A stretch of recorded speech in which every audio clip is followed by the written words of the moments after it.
Côté culture, comptez sur nous sur France Bleu. Juliette Delannoy. Il aime le jazz, les belles mécaniques, le polar et les beaux livres. Bob Garcia, journaliste chroniqueur, est avec nous. Bonjour Bob. Oui, bonjour Juliette, mais il aime aussi France Bleu Nord. Wow, vous savez nous brosser dans le sens du poil. C'est ça qui est bien, Bob. Alors, un beau livre aujourd'hui, c'est plein d'images. Ah ouais, j'ai craqué pour Nord-Pas-de-Calais d'antan. C'est aux éditions Hervé Chopard et c'est dû à la plume de Jean-Pascal Vanov, que vous connaissez probablement. Il est ex-journaliste à La Voix du Nord, un passionné par sa région. Il a commis pratiquement un peu plus de 10 livres, même je crois, sur l'histoire du Nord. Et là, il vient de sortir ce bouquin en octobre 2020, qui est une compilation de belles cartes postales anciennes. Il y en a 500 au total. Et ça porte sur la belle époque. Alors c'est vraiment un bouquin absolument génial parce que les cartes postales en question, ce sont des gens qui sont pris dans la spontanéité, dans le naturel. Il y en a quelques-uns qui posent, mais il y en a beaucoup qui sont pris sur leur lieu de travail en train de bosser, quoi. Ils sont pas en train de poser. Donc si vous voulez, on a un instantané de la vie de cette époque-là, de la belle époque. Enfin, belle époque, pas pour tout le monde, mais quand même, ça se sent pas tant que ça, ils n'ont pas l'air de souffrir.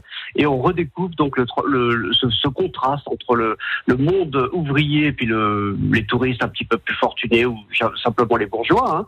Et c'est la vie quotidienne. Donc c'est, voilà, saisi sans artifice et vraiment c'est génial, quoi, j'adore. La belle époque, on se situe 1920, à peu près 1925, Bob ?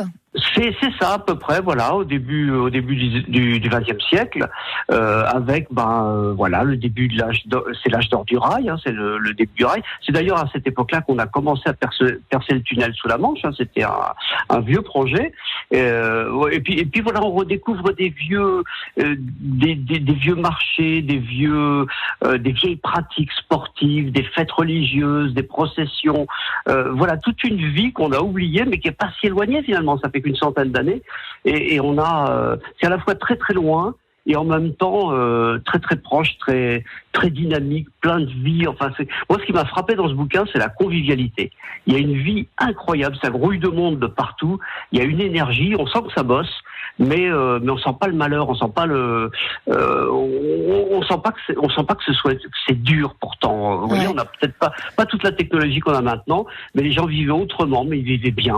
On a l'impression qu'ils vivaient bien. C'est un bouquin riche dans tous les sens du terme. Voilà, j'adore. Enfin, en tout cas. Bob Garcia, votre coup de cœur, je pense qu'il pourrait être le nôtre à nous tous. Nord-Pas-de-Calais d'antan, donc dans les beaux livres de Bob aux éditions Hervé Chopin. Vous voulez rajouter quelque chose? Je le sens. Oui, non, j'avais peur d'avoir oublié que c'était aux éditions Hervé Chopin, mais vous l'avez dit, c'est parfait. Voilà, je l'ai dit. Comptez sur moi pour tout ça, Bob. Vous savez quoi, je vous embrasse bien fort. Merci pour ce coup de cœur du jour. Et on vous retrouve la semaine prochaine, mardi prochain, Bob Garcia. Merci à tous. Belle semaine à vous. Bonne semaine.